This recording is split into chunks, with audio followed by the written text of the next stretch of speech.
In part A, we state the fundamental theorem of calculus and the corresponding evaluation theorem. So here we have the fundamental theorem of calculus, shortly abbreviated as FTC. If f is a continuous function on the closed interval a comma b, then the function g defined by g of x equals the integral of f of t dt from a to x, where x is greater than or equal to a, less than or equal to b.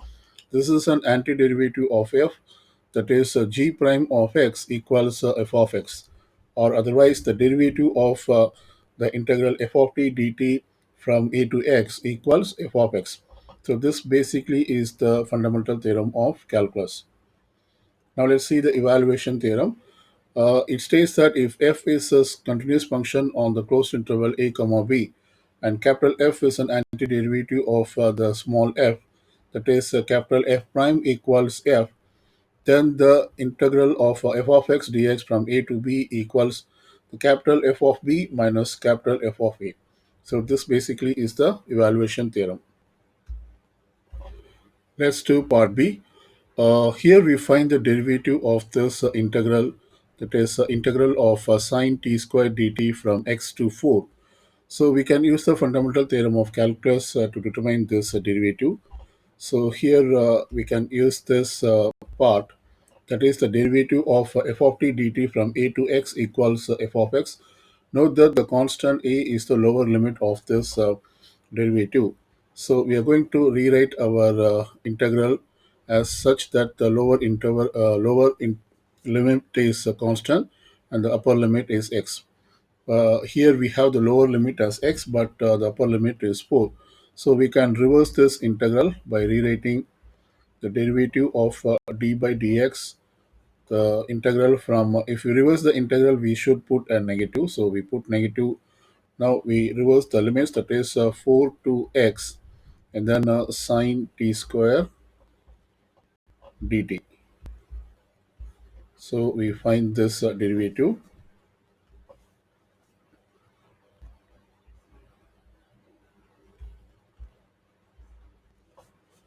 And now you can use the fundamental theorem of calculus. So here we can see this expression is f of t.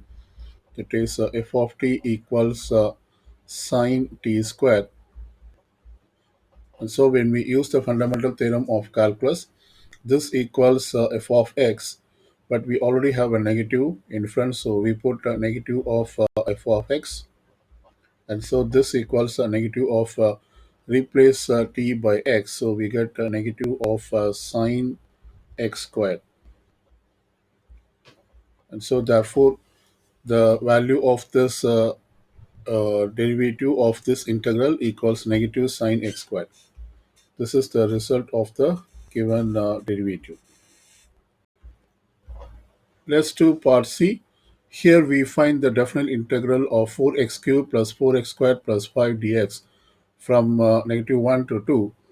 We can utilize the evaluation theorem to determine this definite integral. So first let's consider this as the small f of x. So according to the evaluation theorem, uh, if we find the definite integral of a to b of f of x dx, this equals the capital F of x or f of b minus f of a, where f is the antiderivative of f of x. That is, we should first to find the capital F of x, which is the antiderivative of the small f of x. So let's find that first. This little f of x dx, and this equals we put this expression 4x cubed plus 4x squared plus 5. Here I write this capital F of x is basically the antiderivative of the small f of x. So let's find the antiderivative of this small f of x, which is this expression. And so here we have to integrate each terms one by one. So the first one is we have 4 times, according to the power rule of integral, we write down this as x raised to the power of, we add the power 1, which is x power 4 divided by the same number. We then put 4 times, here the power of x is 2, so we add 1 to it, which is 3, and divide by the same number. plus the antiderivative of a constant phi is basically the antiderivative of 5 times of 1 dx, which is x. So let's simplify this. And so this gives, we can cancel this 4 with this 4. We have x power 4 plus 4 third x cube plus 5x. So this basically is the capital F of x, which is the antiderivative of small f of x. Now we should find this capital F of b minus f of a. So here a equals negative 1 and b equals positive 2. So therefore we have to find f of b minus f of a, and this equals f of 2 minus, replace a by negative 1 with f of minus 1. So we have to replace this x by 2 first, and so when we do that we get 2 power 4 plus 4 third 2 cube plus 5 times of 2. Now we find f of negative 1 by replacing x by negative 1, and so this becomes negative 1 power 4 plus 4 third times negative 1 cube plus 5 times of negative 1. Let's evaluate this. So this equals 2 power 4 is 16 plus 2 cube is 8. 8 times 4 is 32. So this is 32 over 3 plus 5 times 2 is 10 minus negative 1 power 4 is positive 1. We have negative 1 cube is negative 1. So negative 1 times 4 third is negative 4 thirds. And then 5 times negative 1 is negative 5.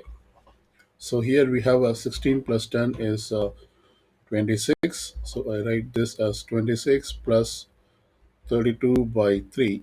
And here we have 1 minus 5 is negative 4. But we have negative here, so it will be positive 4.